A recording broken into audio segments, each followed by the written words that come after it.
Baik, Assalamualaikum warahmatullahi wabarakatuh. Selamat pagi, siang, sore, malam buat Pak Imam dan juga teman-teman sekelas semuanya.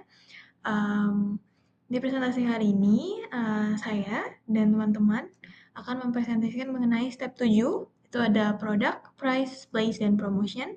Sebelumnya di kelompok saya terdiri dari saya sendiri, Rana Narita Shani. Kemudian setelah ini ada Kak Putri Sijabat. Lalu setelahnya ada Kak Anissa Salsabila dan Kak Graciela Adela. Oke, kita masuk ke chapter 10, masih step 7, ada produk. Jadi kita creating a product platform. Nah, setelah sebelumnya, dari presentasi sebelumnya, penjabaran teman-teman kelompok yang lain sebelumnya, kita sudah mengidentifikasi audiens priority dari campaign kita, kemudian menentukan tujuan perilaku dan juga keyakinannya seperti apa, kemudian meneliti wawasan dari audiens kita, dan menyusun positioning dari campaign social marketing campaign kita. Tahap berikutnya adalah kita perlu merancang strategi produk yang menjadi komponen utama dalam pemasaran sosial yang akan kita pasarkan gitu ya. Di sini ada 4P, ya, seperti yang kita semua sudah familiar, ada produk, price, place, dan juga promotion. Nah, kita bahas yang pertama, di sini ada produk terlebih dahulu. Nah, produk yang baik dari social campaign adalah produk yang memberikan ataupun menawarkan manfaat yang nyata, bukan hanya sekadar rasa takut akan sesuatu yang akan terjadi jika kita tidak mengikuti arahan dari social marketing campaign. Nah, produk juga harus bisa membantu audiens untuk melakukan perilaku, bukan hanya sekadar selebaran informasi saja. Kemudian dalam produk, di sini ada 3 tingkatan produk dalam pemasaran sosial. Nah, produk dalam pemasaran sosial ini merujuk pada perilaku yang diinginkan ataupun manfaat yang dirasakan dan juga penawaran pendukung yang membantu mempermudah adopsi perilaku tersebut. Dalam pemasaran sosial, kita punya 3 tingkatan produk, yaitu ada produk inti, ada produk nyata, dan juga produk tambahan. Yang pertama, kita bahas dulu mengenai produk inti. Jadi, definisi dari produk inti itu apa? Jadi, produk inti adalah manfaat ataupun nilai yang dirasakan audiens saat mereka mengadopsi perilaku yang kita pasarkan. Untuk fokusnya di sini adalah apa sih keuntungan psikologis ataupun emosional yang diyakini sama audiens kita. Nah, untuk contohnya, mungkin setelah mendengar ataupun melihat campaign kita, audiens itu bisa merasakan rasa aman ketika memakai seat belt. Kalau misalkan campaign kita memang mengenai pemakaian seat belt di mobil gitu ya. Nah, kata kunci dari core product ataupun produk inti ini adalah apa sih untungnya bagi saya? Audiens harus bisa berpikir seperti itu. Nah, konsep ini itu mengacu pada service dominant logic, di mana nilai produk itu ditentukan oleh audiens ataupun penggunanya sendiri, bukan dari kita sebagai marketer. Produk yang kedua ada produk nyata ataupun actual product, di mana definisinya adalah bentuk konkret dari perilaku atau alat ataupun jasa yang bisa membantu audiens untuk pelaksanaannya. Jenisnya tentu saja tadi bisa berupa barang ataupun jasa. Contohnya seperti social campaign yang sudah bertebaran di luar sana gitu ya. Ada contoh barangnya ada helm, kemudian ada kondom ataupun kantong daur ulang ataupun tas belanja yang suka kita pakai setiap hari. Nah, untuk jasanya mungkin kayak konseling mental health ataupun vaksinasi atau bisa juga tes darah. Nah, produk nyata ini merupakan adaptasi dari produk yang sudah ada ataupun kita membuat inovasi yang baru untuk menunjang social marketing kita. Dan yang ketiga ada produk tambahan atau augmented product. Ini definisinya adalah dukungan tambahan yang mempermudah ataupun memperkuat adopsi dari perilaku. Untuk contohnya ada sertifikat partisipasi ataupun pelatihan, ada hotline bantuan, ya kalau misalkan hubungi nomor sekian-sekian untuk hotline tertentu gitu. Yang keempat ada aplikasi reminder. Nah, untuk produk tambahan ini kita itu tujuannya untuk meningkatkan aksesibilitas dari produknya. Oke, berikutnya ada design thinking dalam produk sosial. Ini tuh merupakan pendekatan inovatif yang berfokus pada empati dan juga pemecahan masalah dari sudut pandang user ataupun pengguna. Nah, ada 5 tahap di sini, kita akan jelaskan satu-satu juga. Yang pertama ada empathize, itu kita sebagai marketer harus memahami kebutuhan, kemudian motivasi audiens itu sebenarnya di dunia nyata itu seperti apa. Kemudian kita define, kita perlu merumuskan masalah secara tajam, lalu ideate di mana kita sebagai marketer bisa menciptakan solusi yang kreatif, kemudian solusi yang sebanyak mungkin untuk user kita. Lalu ada prototype, di mana sebagai marketer kita perlu membuat contoh produk nyata gitu yang bisa membantu ataupun digunakan oleh user. Lalu yang terakhir ada test, tentunya kita perlu menguji dan juga mengevaluasi efektivitas dari solusi yang kita tawarkan untuk menjawab permasalahan yang ada di luar sana melalui social marketing. Oke, selanjutnya untuk produk sosial mereka juga perlu branding gitu.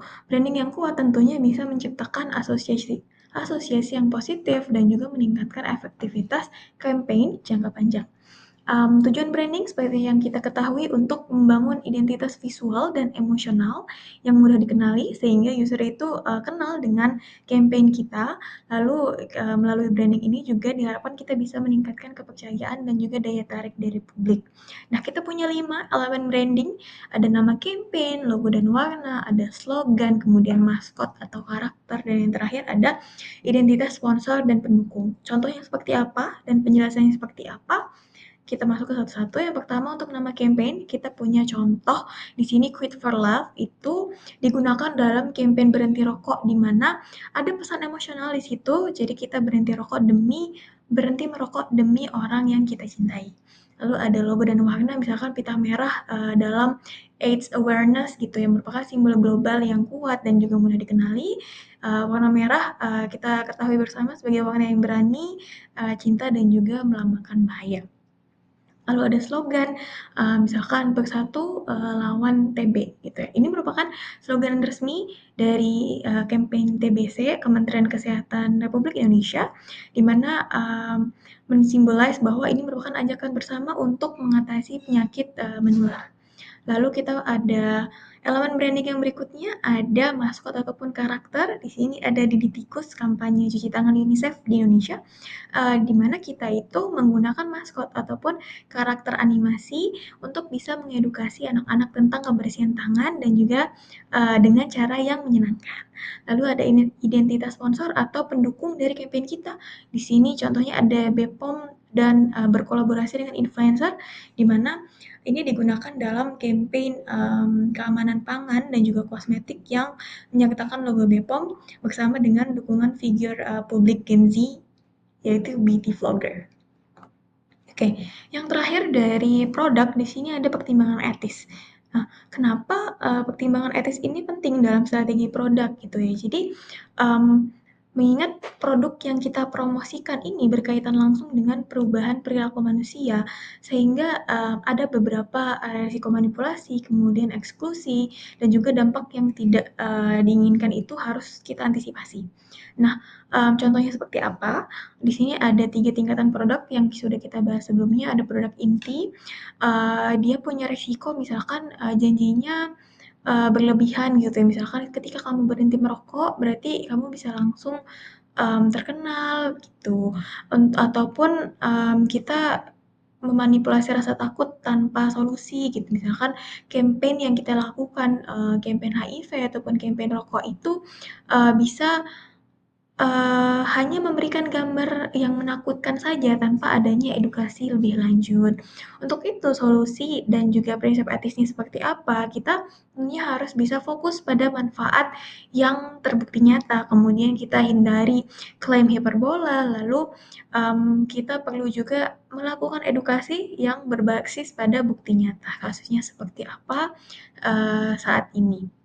Lalu untuk produk nyata, di sini mungkin risiko-risiko etisnya itu ada stigma sosial gitu ya, kalau misalkan kita campaign untuk memakai kondom, itu bisa saja ada stigma sosial yang bikin penggunanya itu ketika mau beli jadi merasa malu. Kemudian ada pelanggaran privasi kalau misalkan kita melakukan tes urin massal, bisa saja kita juga ada distribusi yang tidak merata untuk campaign social campaign yang memang skalanya besar.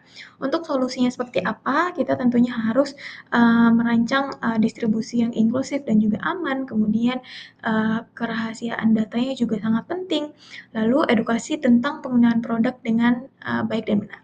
Lalu untuk produk tambahan, di sini resiko etisnya adalah misalkan janjinya tuh tidak ditepati gitu ya. Misalkan kita menjanjikan insentif sekian ketika sudah melakukan social campaign kita ataupun diberikan sertifikat setelah melakukan social campaign kita, tapi tidak kita berikan. Lalu ada layanan yang terbatas, tapi dia itu klaimnya sangat luas gitu ya, lebih dari kemampuan dia. Misalkan dia berjanji bahwa hotline ini aktif selama 24 jam, namun ternyata hotline ini hanya aktif selama 3 jam gitu. Itu kan tidak etis ya. Untuk solusinya seperti apa? Tentunya kita perlu sesuaikan janji dengan kapasitas kita. Lalu kita bisa juga dengan merancang layanan untuk merancang layanan yang bisa memenuhi kebutuhan dari audiens kita seperti apa, mengingat juga kapasitas kita sampai pada di mana.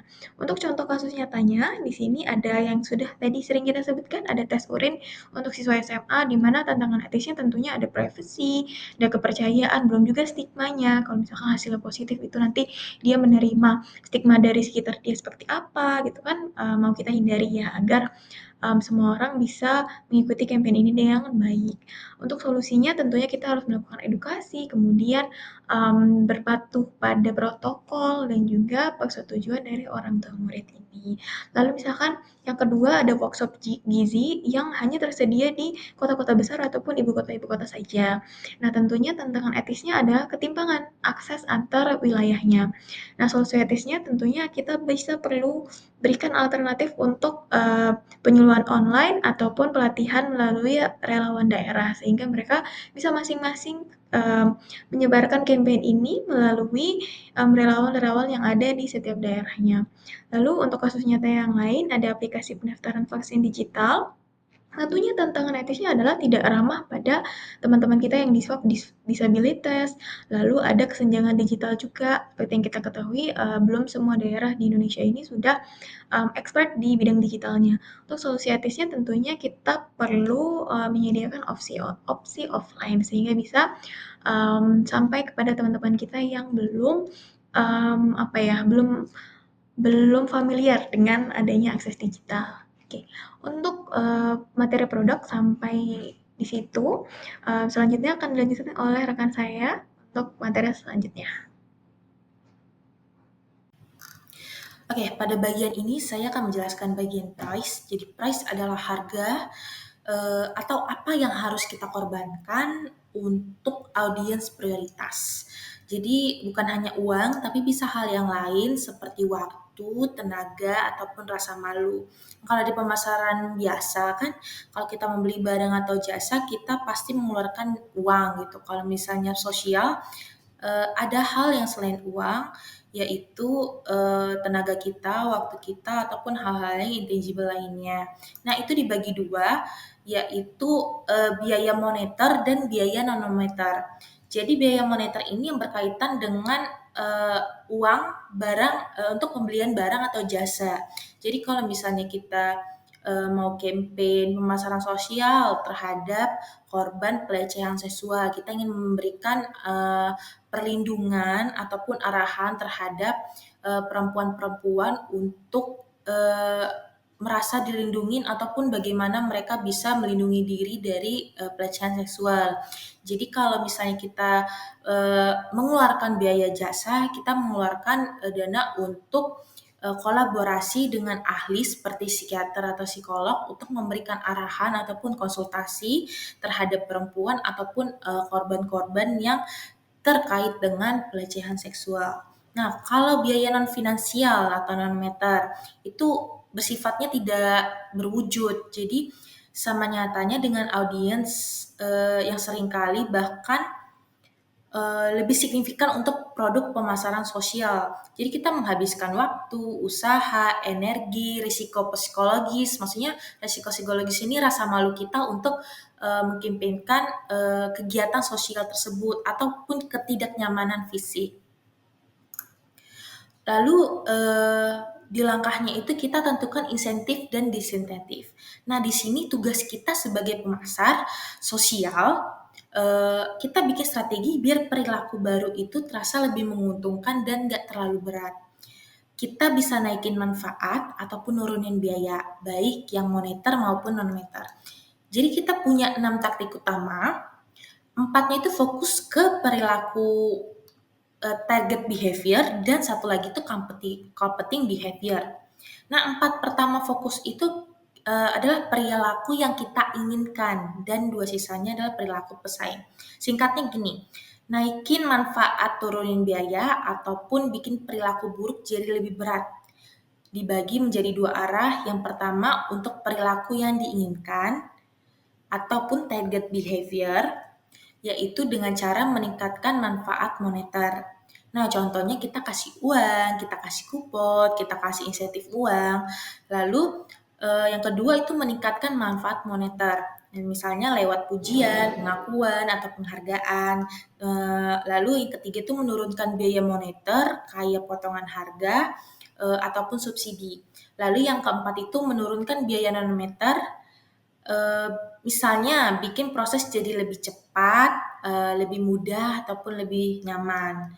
Lalu, perilaku yang kedua yaitu perilaku pesaing. Nah, ini perilaku yang ingin kita kurangin ataupun yang ingin kita ubah gitu, sedangkan yang target behavior yang ingin kita tujukan.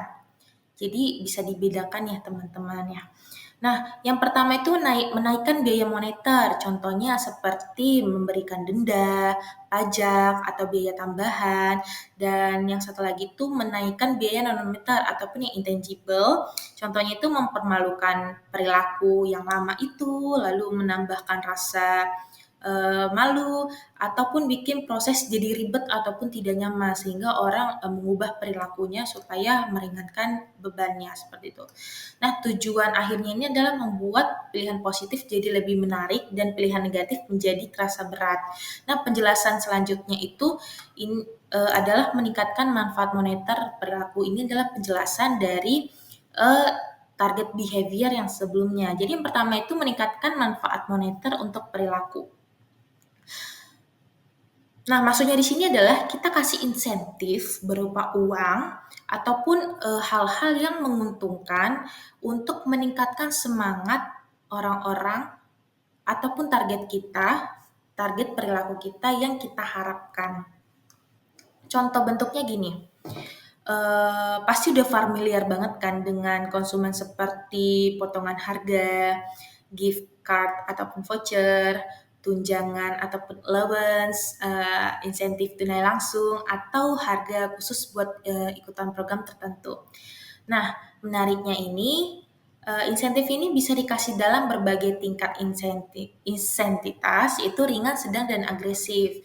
Yang ringan itu contohnya kredit 3,5% untuk menggunakan kantong belanja yang bisa digunakan ulang. Atau kalau yang ada di Indonesia itu penggunaan eh, tas tote bag sebagai media kita untuk berbelanja. Nah, sedangkan sedangkan yang sedang itu kontes berhenti merokok. Jadi quiet and win dengan hadiah $1.000 jika berhasil berhenti minimal 1 bulan. Nah, yang ketiga itu agresif. Agresif ini contoh yang di luar itu insentif $200 bagi perempuan pengguna narkoba yang disediakan disterilkan secara sukarela. Ada nih contohnya di Indonesia yang sangat agresif. Ini ini yang paling viral baru-baru ini di tahun 2025 dan adanya pro dan kontra, yaitu adalah syarat penerima bansos harus vasektomi. Itu terjadi atas usulan dari Gubernur Jawa Barat yaitu Pak Deddy Mulyadi. Alasannya adalah karena fenomena orang-orang yang menerima bansos adalah orang-orang yang mempunyai anak yang banyak. Dan Pak Deddy Mulyadi mengatakan bahwa mereka tidak sanggup untuk menafkahin anak-anak yang sangat banyak karena keterbatasan biaya. Jadi disyaratkan untuk vasektomi adalah untuk menekan angka kelahiran ataupun prediksi ataupun kemungkinan anaknya itu tidak akan terurus dengan baik karena banyaknya anak dari penerima bansos tersebut. Nah, ini menjadi pro dan kontra di Indonesia karena MUI menyatakan bahwa vasektomi itu haram dan juga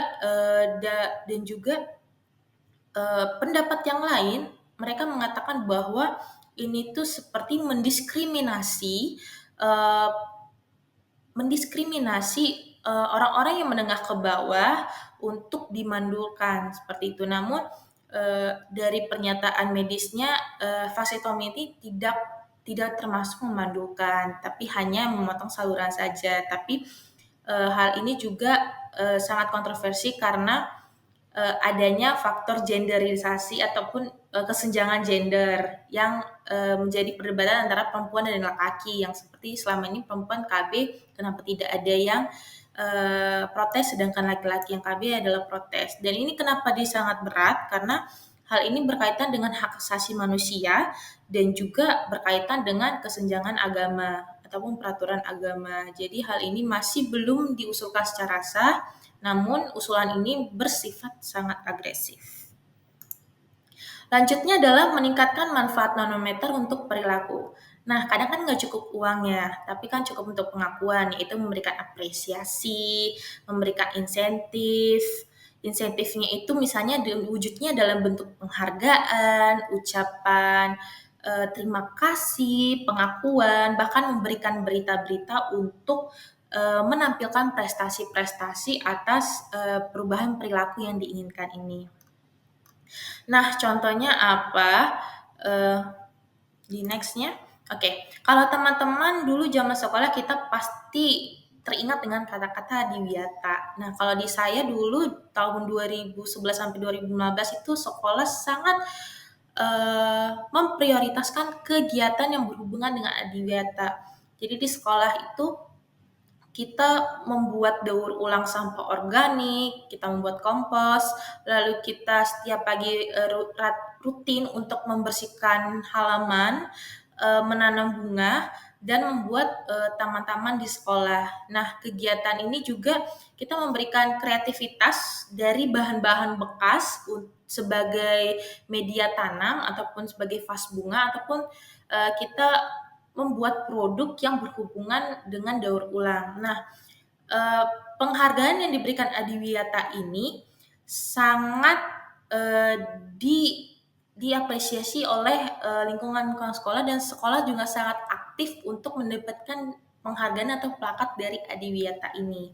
Jadi ini juga meningkatkan image dari sekolahnya dan juga meningkatkan sertifikat ataupun penghargaan di sekolah tersebut. Dan juga kita sebagai siswa, kita merasa bangga sebagai alumni ataupun siswa dari sekolah tersebut karena sekolah kita dicap sebagai sekolah yang sangat asli dan adiwiyata. Nah, yang ketiga itu menurunkan biaya moneter untuk perilaku. Contohnya itu kita memberikan kupon diskon, gift card, atau insentif uji coba, kayak misalnya contohnya naik bus gratis beberapa kali gitu. Lalu diskon tunai atau diskon musiman, ataupun potongan harga untuk pembelian dalam jumlah besar. Nah, kalau contohnya ini, yang ini kan ada di luar negeri ya. Salah satunya itu, saya akan menjelaskan contoh yang pertama, yaitu pada tahun 2013, ada sebuah acara adopsi hewan besar-besaran di situ, menghapus biaya adopsi untuk kucing usia 1 tahun ke atas. Jadi di luar negeri itu kalau mengadopsi hewan itu ada biayanya dan mereka memberikan keputusan untuk mengurangi biaya untuk anak kucing yang menghasilkan 203 adopsi hanya dalam satu akhir pekan. Jadi penurunan biaya adopsi ini berhasil menghasilkan 203 adopsi hanya dalam satu pekan. Jadi sekaligus memecahkan rekor 116 tahun. Nah, tujuannya ini jelas kok, supaya audiens merasa biaya yang berubah itu gak terlalu berat, bahkan bisa jadi lebih hemat. Nah, contoh yang lain itu yang ada di Indonesia, kalau teman-teman ngeh nih tentang penurunan biaya pembelian motor listrik. Nah, motor listrik ini disubsidi kenapa? Ini bertujuan untuk meningkatkan masyarakat yang ingin mengubah motornya dari motor yang menggunakan bensin menjadi motor listrik. Pada saat kemunculan di Indonesia awal-awal ini, penggunaan motor listrik ini tidak terlalu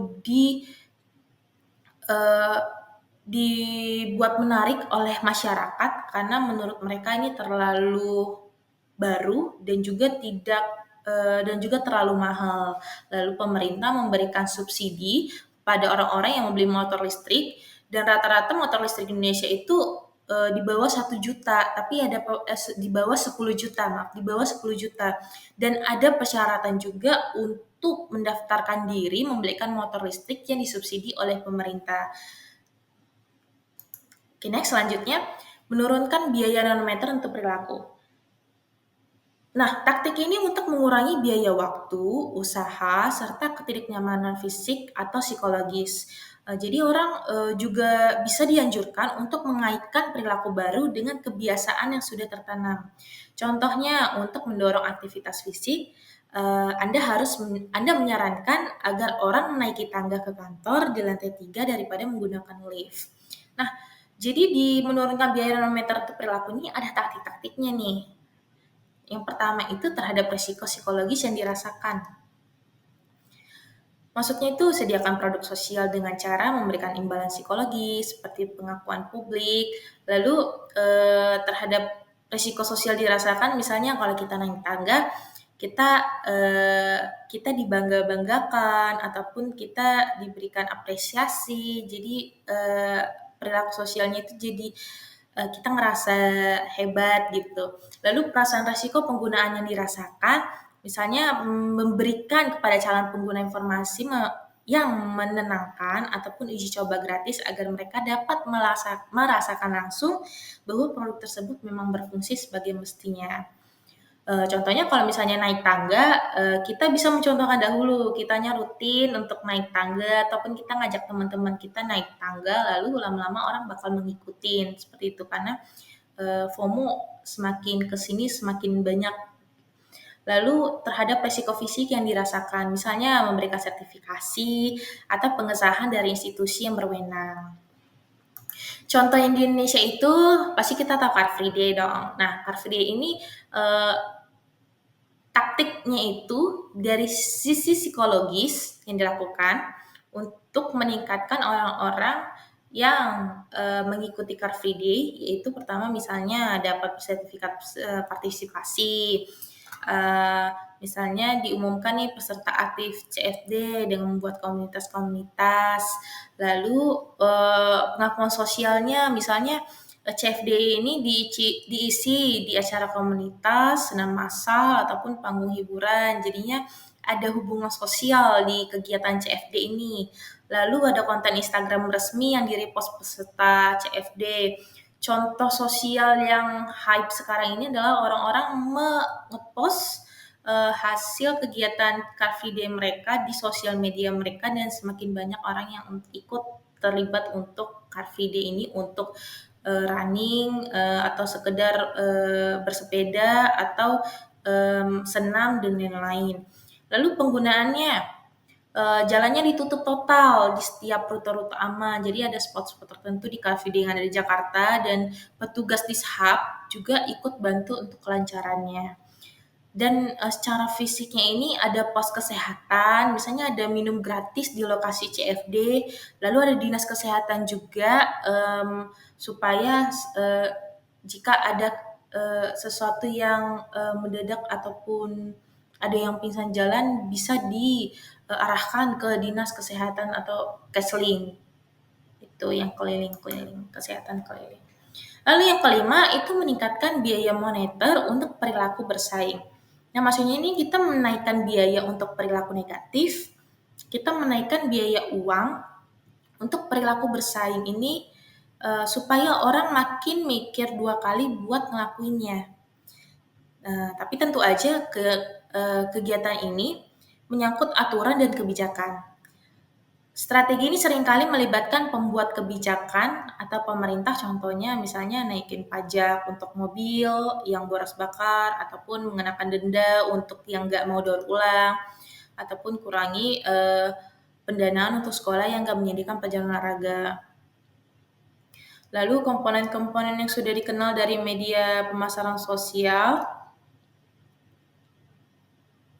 yaitu Anda dapat menyegmentasikan audiens potensial menggunakan model tahapan perubahan atau stage of change model yang dalam konteks legislasi ini dapat diterjemahkan menjadi mereka yang menolak, mereka yang memutuskan, ataupun mereka yang mendukung.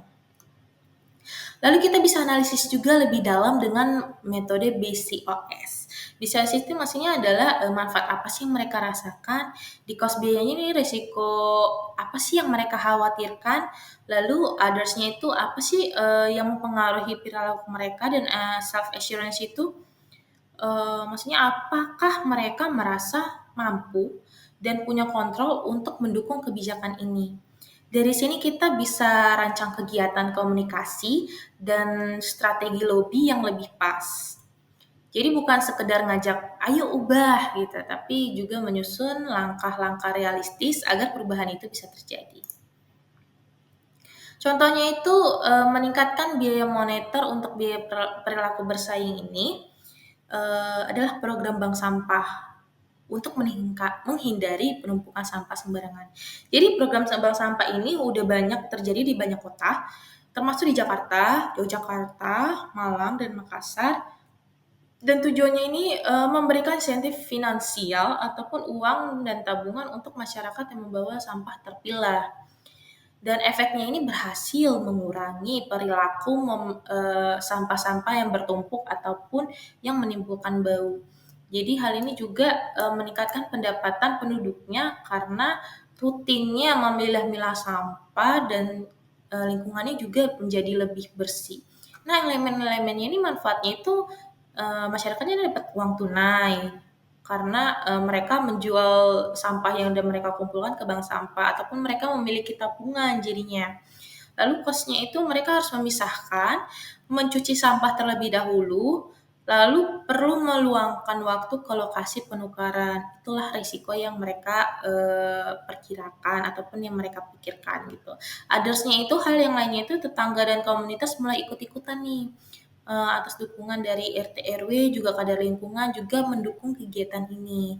Dan self assurance-nya ini makin percaya diri karena programnya murah, mudah, jelas, dan hasilnya juga langsung terasa.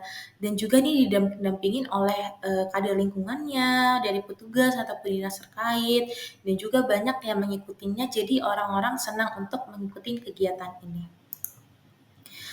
Yang keenam itu meningkatkan perilaku non-meter untuk perilaku bersaing. Maksudnya ini meningkatkan biaya, waktu, tenaga, ataupun hal-hal psikologis eh, yang dirasakan untuk perilaku bersaing ataupun perilaku yang ingin diubah.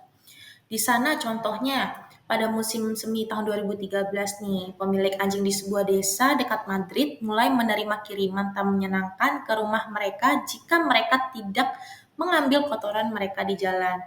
Nah, ini adalah keresahan dari orang-orang yang memiliki peliharaan tapi dibiarkan ke jalanan.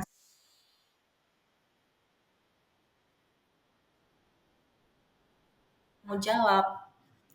Lalu cara kerjanya ini adalah relawannya ini mengawasi orang tersebut yang membiarkan kotoran anjingnya di jalan. Kalau di Indonesia relate-nya kucing kali ya, karena banyak juga tetangga-tetangga yang komen apabila kucing-kucing tetangganya itu mengotori sekitaran rumahnya.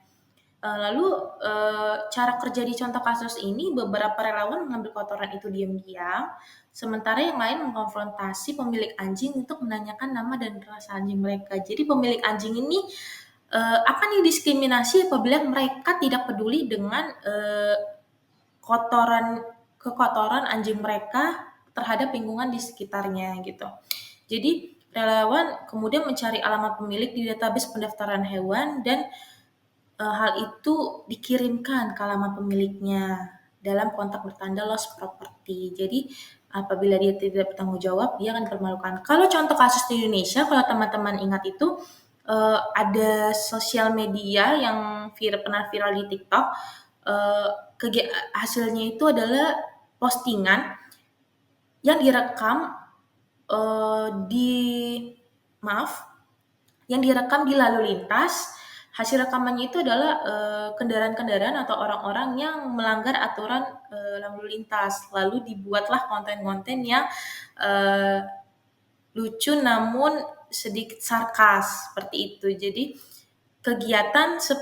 konten seperti itu di sosial media, eee, membuat orang-orang jadi takut untuk melanggar aturan karena, eee, karena hal ini membuat, wajah mereka jadi tersebar ke sosial media.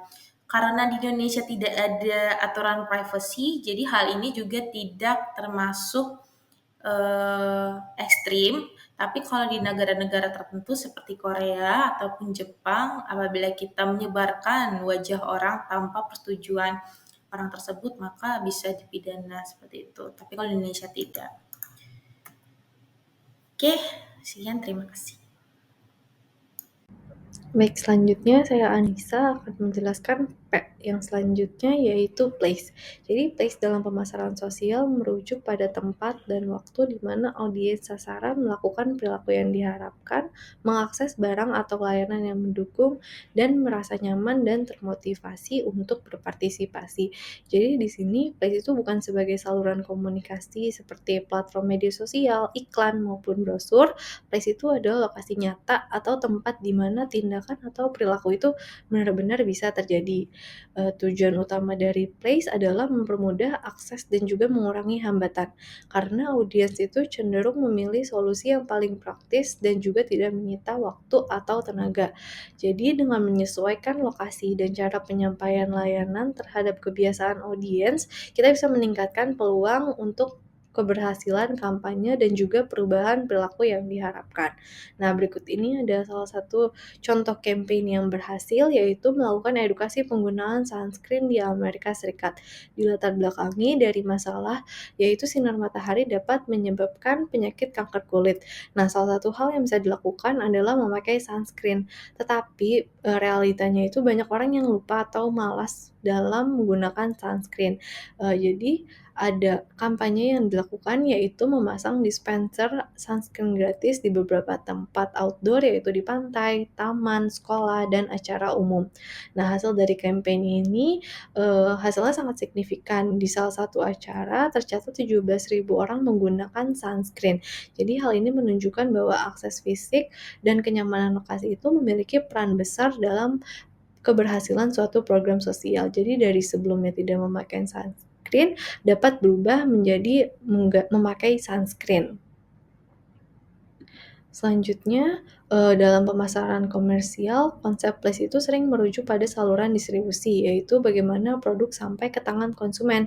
Nah, kalau di pemasaran sosial itu, place itu memiliki cakupan yang sangat luas dan juga fleksibel. Nah, berikut ini adalah beberapa contohnya. Yang pertama adalah lokasi fisik. Jadi, kampanye yang bisa dilakukan, contohnya box daur ulang di pusat perbelanjaan. Karena menempatkan tempat daur ulang di lokasi yang sudah sering dikunjungi masyarakat atau audiens, contohnya itu mall, membuat perilaku mendaur ulang ini menjadi lebih mudah dan juga praktis dilakukan saat beraktivitas sehari-hari. Kemudian yang kedua itu ada penggunaan telepon, yaitu campaign hotline kekerasan dalam rumah tangga. Jadi hotline 24 jam ini membantu dengan membuat layanan bantuan tersedia kapanpun, sehingga korban yang membutuhkannya itu dapat mudah aksesnya, tidak harus pergi ataupun keluar dari rumah ataupun ke tempat kejadian. Kemudian yang ketiga adalah aplikasi mobile. Salah satu contoh campaign yang bisa dilakukan adalah membuat aplikasi cek jadwal bus. Jadi penggunaan ini dilakukan untuk membuat audiens itu terdorong untuk menggunakan transportasi umum karena informasi ataupun kemudahan akses yang bisa didapatkan. Kemudian yang keempat ada unit bergerak atau mobile unit. Salah satu contoh kampanye itu adalah truk pengumpul limbah yang berbahaya. Jadi daripada menyuruh audiens untuk membawa limbah ke pusat tertentu, lebih baik langsung datang ke lokasi masyarakatnya dengan mobil atau truk ini. Jadi strategi Place ini memindahkan layanan ke dekat audiens. Kemudian selanjutnya yaitu home service, kampanye audit energi di rumah. Jadi layanan ini dilakukan langsung di rumah audiens yang membuatnya sangat mudah diakses, terutama untuk target-target seperti orang tua, difabel, dan juga orang-orang yang sibuk. Kemudian yang keenam ada drive-thru, salah satu contoh kampanye adalah vaksinasi COVID-19 melalui drive-thru yang tanpa harus turun dari kendaraan. Nah, strategi ini dapat mempercepat proses dan juga mengurangi kontak fisik, terutama pada masa pandemi ya. Kemudian ada tempat belanja, yaitu contoh kampanye booth cek gula atau cek gula darah atau kolesterol gratis di supermarket. Jadi dengan kehadiran layanan kesehatan di tempat yang banyak orang yang beraktivitas, contohnya itu belanja, bisa membuat orang-orang itu lebih aware dan juga lebih mudah dalam mengakses pemeriksaan dini tanpa harus mengatur jadwal ke dokter ataupun ke rumah sakit. Kemudian ada di tempat berkumpul atau di tempat-tempat yang ramai orang bersosialisasi, contoh campaign yang bisa dilakukan itu adalah kampanye anti-bullying di cafe atau coworking space. Nah, selanjutnya berikut ini adalah pengembangan strategi Place supaya lebih terarah dan juga lebih efisien. Yang pertama adalah mendekatkan lokasi dengan audiens. Jadi menempatkan layanan atau aktivitas perubahan perilaku di lokasi yang paling sering dikunjungi atau lebih mudah dikunjungi oleh audiens. Nah, tujuannya ini agar mereka tidak perlu untuk mengeluarkan effort lagi untuk mengaksesnya. Contohnya itu ada booth donor darah di kampus ataupun di perkantoran, kemudian ada juga perpustakaan keliling yang menjangkau daerah di pedesaan. Kemudian yang kedua adalah dengan memperpanjang jam operasional. Dengan memperluas waktu layanan menjadi lebih fleksibel dan sesuai dengan jadwal audiens yang sibuk, mereka itu tetap dapat mengakses layanan meskipun memiliki keterbatasan waktu. Contohnya itu layanan pengaduan kekerasan hotline 24 jam oleh Komnas Perempuan. Kemudian yang ketiga itu menghadirkan di titik pengambilan keputusan. Jadi penting juga untuk hadir di titik pengambilan keputusan itu maksudnya kita dapat menghadirkan pesan ataupun layanan yang tepat saat orang itu sedang membuat keputusan yang penting. Contohnya itu dengan memberikan label peringatan bahaya merokok yang bergambar di bungkus rokok yang bisa langsung terlihat oleh pengguna ketika sedang membeli ataupun sedang ingin melakukan perilaku tersebut. Nah, tujuannya itu supaya ketika orang-orang ingin merokok bisa membayangkan betapa bahayanya merokok dan akhirnya mereka bisa mengubah perilakunya menjadi lebih positif, yaitu tanpa rokok. Nah, selanjutnya yaitu menciptakan suasana yang nyaman. Dengan membuat tempat atau lingkungan layanan yang terasa nyaman dan tidak mengintimidasi, maka audiens itu akan merasa lebih tenang dan juga aman saat mengikuti program atau mengakses layanan sosial. Salah satu contoh campaign yang bisa dilakukan adalah konseling kesehatan mental di ruang yang tertutup, terang, tidak pengap, dan juga nyaman. Selanjutnya yaitu menghilangkan hambatan psikologis seperti rasa malu, takut, canggung, ataupun takut dihakimi agar audiens itu merasa lebih aman dan nyaman saat mengakses layanan sosial ataupun melakukan perilaku yang diharapkan. Nah, salah satu contohnya itu dengan menempatkan produk di supermarket itu di mana item-item seperti permen, permen karet, ataupun majalah dewasa itu tidak ditaruh di bagian depan meja kasir, melainkan di agak bagian belakang supaya perilaku konsumtif ataupun yang tidak baik itu bisa diatasi. Kemudian yang selanjutnya adalah membuat layanan lebih mudah diakses daripada kompetitor. Maksudnya itu adalah menyediakan perilaku atau layanan yang diharapkan dengan cara yang lebih praktis, cepat, dan menarik dibandingkan dengan perilaku alternatif yang tidak diinginkan. Nah, tujuannya itu agar audiens secara alami itu bisa memilih opsi yang lebih baik. Nah, contohnya transportasi publik itu menyediakan jalur khusus yang bebas macet dan juga jadwal yang teratur. Sementara untuk orang-orang yang membawa kendaraan pribadi itu parkirnya dibatasi. Nah, tujuan dari campaign ini adalah merubah perilaku dari penggunaan kendaraan pribadi menjadi penggunaan transportasi publik sehingga bisa mengurangi emisi karbon. Nah, kemudian selanjutnya membuat perilaku negatif jadi lebih sulit dilakukan. Bisa dilakukan dengan membatasi akses masyarakat terhadap pilihan perilaku yang tidak diinginkan. Contohnya itu membuat kawasan tanpa rokok di sekolah, rumah sakit, dan juga di halte, kemudian tetap membuat area merokok tetapi hanya di zona-zona tertentu saja. Kemudian strategi yang selanjutnya adalah memberikan layanan di tempat orang berbelanja, yaitu dengan mendekatkan layanan atau pesan sosial ke lokasi tempat di mana orang-orang itu banyak melakukan aktivitas. Nah, tujuannya itu agar aksesnya itu terasa lebih praktis dan juga menjadi bagian dari rutinitas sehari-hari. Contohnya itu penyebaran brosur gaya hidup sehat di kasir ataupun di meja informasi minimarket. Selanjutnya, tempatkan di lokasi orang yang bersosialisasi. Nah, dengan menjangkau audiens di tempat mereka berkumpul secara santai, maka pesan ataupun layanan akan terasa lebih natural sehingga tidak mengintimidasi dan juga pesannya itu bisa lebih mudah diterima. Contohnya itu booth cek kesehatan mental di pameran kampus ataupun di event komunitas. Kemudian strategi yang terakhir adalah memanfaatkan jaringan distribusi yang sudah ada. Jadi maksudnya daripada membangun saluran dari nol, kita bisa gunakan sistem atau infrastruktur yang sudah tersedia dan dipercaya oleh masyarakat. Nah, contohnya edukasi stunting, campaign edukasi stunting dan nutrisi bisa lewat posyandu karena sudah rutin berjalan. Pendekatannya ini bukan hanya hemat, tetapi juga bisa memperluas jangkauan secara efisien. Nah, berikut ini adalah social franchising. Jadi, social franchising itu adalah penerapan konsep waralaba franchise dari sektor bisnis, contohnya itu kayak Starbucks ataupun Alfamart ke sektor sosial. Tujuannya itu adalah untuk memperluas distribusi layanan sosial secara efisien, menjaga standar mutu layanan di banyak lokasi, dan juga memanfaatkan infrastruktur lokal yang sudah ada. Contohnya kayak klinik, apotek, dan juga komunitas.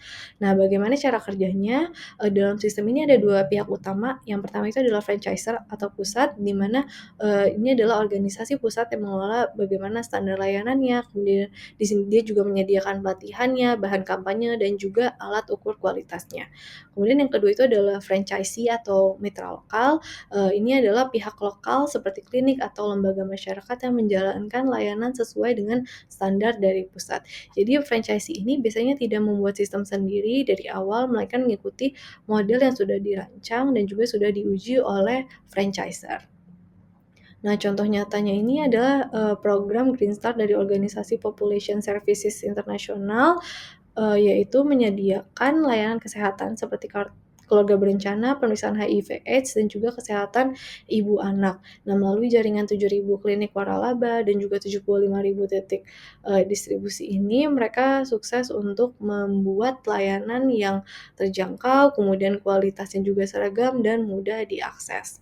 Jadi social franchising ini dapat membantu keberlanjutan program sosial karena mitra lokal juga diuntungkan secara ekonomi. Jadi jika ingin mengelola program sosial dan juga pengen layanannya itu bisa lebih luas, banyak orang menjangkau lebih banyak orang dan tanpa kehilangan kualitas, maka social franchising ini bisa menjadi strategi yang sangat efektif. Nah, selanjutnya, mengelola saluran distribusi.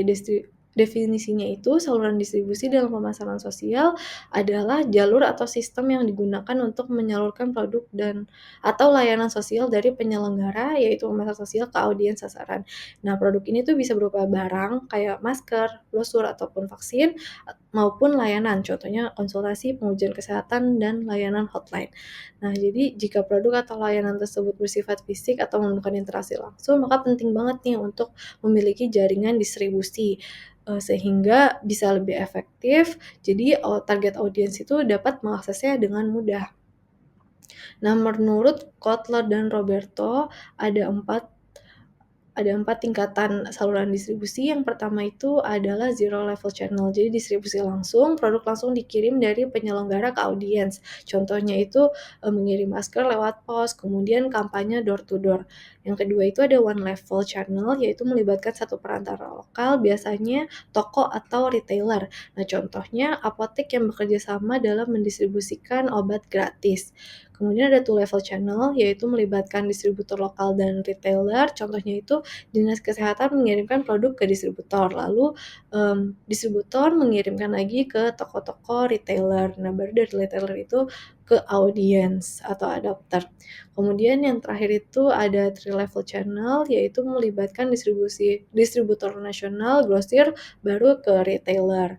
Yang tujuan utama memilih saluran distribusi yang tepat ini adalah untuk memastikan bahwa produk sampai ke tangan masyarakat dengan efisien dan juga terjangkau. Nah, kenapa distribusi ini penting? Karena distribusi ini bukan sekedar mengirim barang, tapi juga menentukan citra program di mata audiens, kemudian juga berperan dalam brand positioning, dan juga mempengaruhi harga, promosi, dan adopsi perilaku yang diinginkan. Nah, berikut ini adalah salah satu contoh dari saluran distribusi yang tepat. Jadi, Kota Baltimore ini menjalankan program yaitu harm reduction, berupa penukaran jarum suntik agar pecandu tidak berbagi jarum bekas sehingga mengurangi risiko dari HIV atau AIDS. Nah, layanan ini dilakukan lewat van keliling yang berhenti di titik tertentu dan menukar jarum bekas dengan yang bersih. Nah, dalam pelaksanaannya ternyata bukan yang aktif menukar itu bukan yang pengguna langsung, tetapi orang-orang yang mengumpulkan ratusan jarum bekas dari banyak pengguna lain dan kemudian dia menjual kembali, jarum bersihnya ke mereka dengan harga yang lebih murah. Nah, orang-orang ini disebut dengan super exchanger. Jadi super exchanger ini berperan sebagai saluran distribusi yang tidak resmi, tapi sangat efektif. Jadi mereka itu mengisi celah yang tidak bisa dijangkau oleh pemerintah ataupun institusi resmi. Mereka punya akses langsung ke komunitas yang sulit dijangkau karena ada kepercayaan yang tinggi dan juga mobilitasnya yang tinggi. Nah, jadi mereka secara tidak sadar itu mendistribusikan layanan kesehatan dalam bentuk jarum bersih sehingga membantu program pemerintah untuk mencapai tujuannya. Jadi dari sini didapatkan bahwa saluran distribusi itu tidak harus dibentuk oleh lembaga, tetapi bisa muncul secara organik dari dalam komunitas.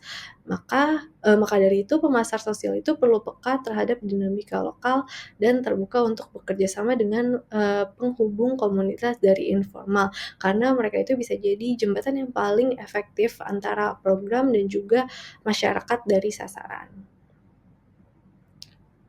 Baik, terima kasih. Akan dilanjutkan oleh rekan saya.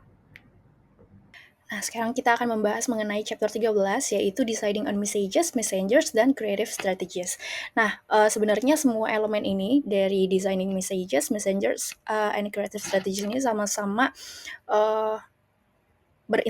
saling terintegrasi gitu ya, karena dalam merancang campaign sosial ini, kita tuh harus memperhatikan poin-poin ini gitu. Nah, yang pertama saya akan membahas mengenai Messenger and Creative Strategies, karena sebenarnya fundamental atau hal pertama yang mesti kita laksanakan sebelum kita membuat sebuah campaign strategis social campaign ini, itu tuh adalah pesan. Pesan apa? Pesan yang harus kita sampaikan gitu kan, kepada audiens yang ingin kita tuju gitu. Nah, gimana sih caranya biar pesan ini tuh bisa mempengaruhi audiens supaya mereka tuh nggak hanya ingin tahu gitu apa yang mereka ingin lakukan, tapi mereka juga bisa memahami dan meyakini apa yang mereka terima, apa yang kita apa yang kita deliver ke mereka, dan meyakini gitu ya, menjadi suatu oke, ini berarti benar, ini berarti bisa saya terima gitu untuk mereka. Nah, dan kita itu juga bisa merancang pesan yang jelas dan langsung kena nih ke dalam campaign-nya. Gimana caranya bisa langsung kena ke dalam campaign? Nah, nanti akan dijelaskan juga di slide-slide selanjutnya. Nah, kredibilitas ini juga dapat berasal dari keahlian, terus kepercayaan, serta daya tarik penyampaian pesan. Kita akan breakdown satu-satu next. Ini adalah creative strategy yang dimana dapat melibatkan desain konten yang menarik dan efektif dalam menyampaikan pesan, termasuk cara kita dalam memilih kata, terus memilih gambar, lalu elemen visual yang mungkin akan diingat oleh para target audiens kita gitu ya. Nah, sebenarnya banyak banget ya strategi kreatif yang mungkin kita udah pernah dengar dan udah pernah kita lakukan, tapi mungkin aku akan mendetailkan lagi kira-kira step-step atau langkah-langkah apa atau cara-cara apa yang bisa kita lakukan supaya strategi kita ini bisa menjadi kreatif dan bisa diterima oleh banyak orang gitu secara inklusif. Nah, yang pertama adalah berusaha untuk mendeliver pesan yang sederhana dan jelas gitu ya. Karena kalau misalkan kita nggak jelas ya audiens akan menjadi bingung gitu. Jadi pesan itu harus singkat, padat, dan bisa diterima sama audiens. Karena sebenarnya semakin simpel atau semakin sederhana pesan itu akan bisa semakin mudah diterima gitu oleh audiens. Yang kedua ini adalah fokus pada manfaatnya bagi audiens gitu. Jadi lebih berguna gitu buat audiens gimana. Nah, caranya itu kita menunjukkan apa yang kira-kira akan didapetin audiens lewat pesan yang kita akan sampaikan ini. Apakah mereka bisa dapat dan bisa mengubah gitu, mengubah sesuatu dalam hidup mereka yang tadinya nggak baik menjadi lebih baik lewat social marketing. Lalu yang ketiga, kita bisa menggunakan penarikan emosi gitu ya. Jadi kadang sebenarnya kita bisa menambahkan elemen-elemen emosional karena ya manusia gitu ya. Ciri khasnya manusia gitu ya, kalau misalkan kita sisipin yang emosional, itu mungkin akan bisa lebih efektif, tapi juga kita pastiin nih, kalau kita bisa kasih solusi yang jelas kalau misalkan kita pakai elemen, seperti fear, ketakutan gitu kan. Jadi harus hati-hati karena memang ada banyak kasus di mana kalau misalkan kita taruh elemen fear gitu, mungkin ada yang bisa nerima, tapi ada juga yang nggak bisa nerima. Jadi kita harus hati-hati dan jangan lupa kita riset dulu sebelumnya gitu. Nah, next adalah gunakan pesan yang vivid, personal, dan konkret. Jadi kita bisa gunakan bahasa dan gambar yang memang bisa bikin audiens itu merasa terhubung atau merasa connected secara pribadi dengan pesan tersebut. Next, jangan lupa kita pakai pesan yang mudah diingat karena kan social marketing ini kan apa namanya? Panjang gitu ya prosesnya. Jadi jangan lupa kita bikin pesan yang simple tapi langsung ngena ke perasaan atau pikiran dari audiens. Nah, terus penggunaan humor nih nomor 6.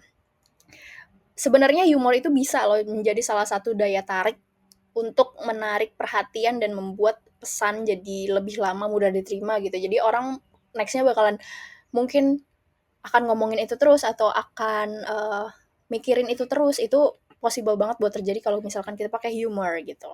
Nah, the last but not least ini adalah yang terpenting gitu kan. Kita harus menciptakan big idea gitu dari pesan atau campaign yang akan kita buat gitu. Jadi bisa lebih kayak pakai slogan atau tema yang langsung dikenalin dan bisa langsung long last gitu sama audiens. Oke, next adalah pre-testing. Jadi setelah kita merancang pesan atau strategi kreatif, kita perlu pastiin nih bahwa pesan tersebut nih bakalan efektif apa enggak nih nanti. Nah, jadi tujuan utamanya itu untuk memastikan materi yang diuji dapat menyampaikan pesan sesuai dengan tujuan campaign. Beberapa teknik pretesting yang digunakan itu antara lain, yang pertama ada teknik kualitatif, yaitu lebih kayak focus group dan wawancara untuk mengidentifikasi nih, kira-kira potensi masalahnya seperti apa atau kekurangan dalam pesannya tuh seperti apa juga. Nah, yang kedua adalah teknik kuantitatif, yaitu dengan melakukan pengujian atau sampel lebih besar melalui survei atau tes di tempat, seperti uji teater untuk mendapatkan data statistik yang lebih signifikan. Seperti itu. Oke, next adalah ethical considerations, yang dimana kita tahu gitu gimana cara menyusun pesan dan melakukan pretesting. Terus kita juga harus memperhatikan gitu kalau misalkan dalam pemasaran sosial, dampak sosial dari pesan yang kita sampaikan tuh seperti apa sih? Kita harus bisa metain dulu nih kira-kira dari sepanjang kita melakukan campaign, detail-detailnya itu seperti apa, terus kira-kira ethical considerations yang harus kita perhatiin itu seperti apa. Yang pertama, itu adalah akurasi pesan. Harus jelas, tidak menyesatkan, dan mencerminkan informasi. Ini udah pasti ya, karena nggak menyesatkan itu menjadi salah satu hal yang harus difokuskan gitu. Karena kita nggak bisa tuh ngebohongin orang pakai campaign kita. Yang kedua, kita harus bisa memilah penggunaan bahasa dan gambar gitu, apalagi gambar-gambar yang sensitif. Jangan sampai itu melanggar norma atau menghina kelompok tertentu. Nah, misalkan di sini dalam kampanye pencegahan kekerasan seksual, ada tagline yang provokatif yang mungkin nantinya tidak akan diterima oleh sebagian audiens meskipun menguji dengan baik tuh di segmen targetnya. Nah, yang ketiga adalah pertimbangkan campaign ini ke dalam audiens yang rentan. Nah, karena pesan ini harus disusun dengan mempertimbangkan sensitivitas audiens terhadap topik tertentu dan nggak boleh kita mengeksploitasi dari kelemahannya mereka. Oke, kita lanjut ke chapter 14 yaitu Promoting Selecting Communication Channels. Jadi, kita akan masuk lagi ke bagian promosi, tapi lebih kayak bagaimana kita memilih nih kira-kira channel untuk kita mempromosikan marketing social ini seperti apa dan bagaimana caranya, dan kita juga akan membahas ethical-nya lagi. Nah, ini tipe-tipe pemilihan ya saluran komunikasi dalam pemasaran sosial. Yang pertama itu adalah media massa. Kita tahu semua media massa itu seperti televisi, radio, terus papan reklame. Nah, fungsinya ini lebih ke menjangkau audiens dalam jumlah besar dalam waktu yang singkat gitu kan. Kalau misalkan kita lihat papan reklame itu kan biasanya ada rate-nya gitu ya. Kalau misalkan di jalanan-jalanan yang rame bisa mungkin sampai 100.000 kendaraan yang lewat kalau di Jakarta gitu ya. Jadi kita bisa perhatiin tuh kira-kira kalau misalkan kita butuhnya berapa audiens, sekitar berapa audiens, kita bisa taruhnya di mana, berapa lama dengan budget yang menyesuaikan. Yang kedua adalah media selektif. Ini tuh ada email secara langsung ke audiens langsung, lalu ada brosur, dan di acara-acara khusus. Yang ketiga adalah media personal.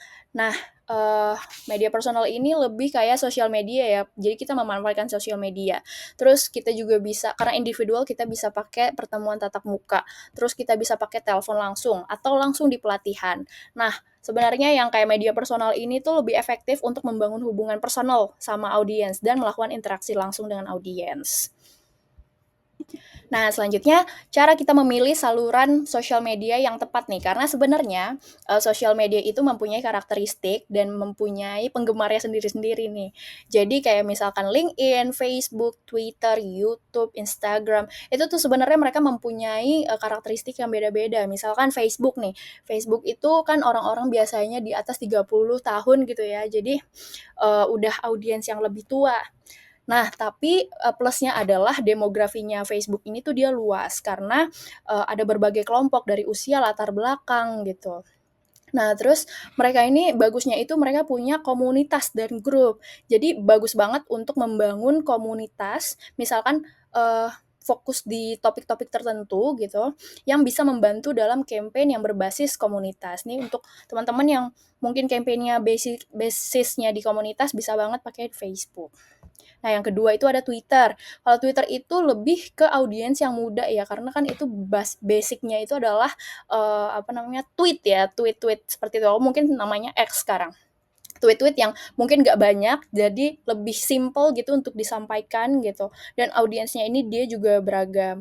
Jadi lebih cocok untuk menyebarkan berita terkini, terus kayak ajakan buat beraksi cepat gitu. Terus ada Instagram. Instagram itu yang udah pasti itu kan basicnya itu adalah media ya, gambar, video. Itu tuh cocok buat audiens muda yang kreatif dan berorientasi pada visual. Tuh, dan lain-lain. Nah, ini adalah contoh strategi pemasaran kreatif yang digunakan oleh campaign Community Against Preventable Injuries di Kanada, di mana mereka ini fokusnya itu untuk mengatasi masalah cedera yang dapat dicegah dengan pesan berbasis kesadaran dan pengingat waktu yang tepat, seperti menggunakan tanda peringatan dan gambar di tempat yang sering terjadi kecelakaan. Ini lumayan efektif karena kalau misalkan kita tadi lihat strategi-strategi sebelumnya ya, dia ini simple, terus gampang diingat, terus dia punya visual yang menarik gitu ya. Kalau setiap orang lihat ada garis kuning sama di belakangnya warna hitam, itu berarti oh ini campaign yang waktu itu nih. Jadi langsung ketahuan gitu, orang langsung langsung ting gitu, langsung tahu kalau ini campaign kita harus hati-hati. Oke. Selanjutnya adalah etika dalam pemilihan saluran komunikasi. Yang pertama, aksesibilitas. Karena kita harus tahu nih, nggak semua orang, nggak semua audiens itu punya akses ke teknologi baru seperti internet atau media sosial. Jadi kalau misalkan kita mau bikin target yang lebih inklusif, mungkin lebih dipertimbangkan lagi buat kita bikin campaign itu kayak tadi, billboard, di brosur, atau di poster yang bisa kita pajang di mana-mana. Yang kedua adalah keamanan dan privasi. Karena sebenarnya tuh kita penting untuk menjaga keamanan data pribadi audiens dan kita nggak boleh sama sekali menyebarkan informasi yang tidak tepat atau merugikan. Yang terakhir adalah kejujuran dalam pesan. Kita harus bisa menghindari pesan yang menyesatkan atau manipulatif. Oke, next adalah pemilihan saluran berdasarkan audiens dan tujuan campaign. Nah, kalau misalkan berdasarkan tujuan kampanye, misalkan ada contoh kita mau meningkatkan kesadaran di kalangan remaja, seperti yang sudah saya bilang tadi, mungkin media sosial yang cocok itu Instagram. Instagram itu bisa cocok buat menaikkan kampanye kita, mungkin di Twitter juga bisa, dan bisa lebih efektif gitu, karena mereka kan sekarang tuh short attention span-nya cepet gitu ya. Jadi orang kalau misalnya di Twitter ngelihat tulisan cepet, oke langsung dapat. Terus kalau di Instagram lihat gambar doang langsung ngerti, oke dapat. Terus kalau di yang kedua nih adalah profil audiens, yaitu pemilihan saluran juga tergantung pada profil audiens. Apakah mereka lebih sering menggunakan media sosial, menonton TV, atau mendengarkan radio. Yang terakhir adalah moment of influence gitu ya. Jadi selain kita bisa memilih saluran atau channel yang tepat, kita tuh juga bisa nih harus memilih momen yang tepat untuk mengirimkan pesan gitu. Misalkan kalau misalkan ada campaign tentang kecelakaan, udah pasti itu harusnya dilakukannya waktu malam tahun baru atau pas holiday, waktu orang-orang tuh lagi hektik-hektiknya pergi dan berlibur seperti itu. Jadi kita harus bisa memanfaatkan momen. Oke, sekian presentasi dari kelompok kami. Kurang lebihnya mohon maaf. Terima kasih.